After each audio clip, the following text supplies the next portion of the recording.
create realistic glow in Photoshop just like this one. First, you need to go to Image, Mode and change it to 16-bit per channel. Now create a black background, add your text, select the both layer and convert them into a smart object.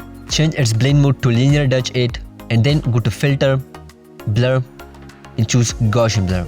Blur it just 1 pixel. Hit OK. Duplicate it by pressing Ctrl J. Double click on the Gaussian Blur effect and change the radius value to 3 pixel. Duplicate it once again. Double click on the Gaussian Blur effect and change the radius to 10 pixel.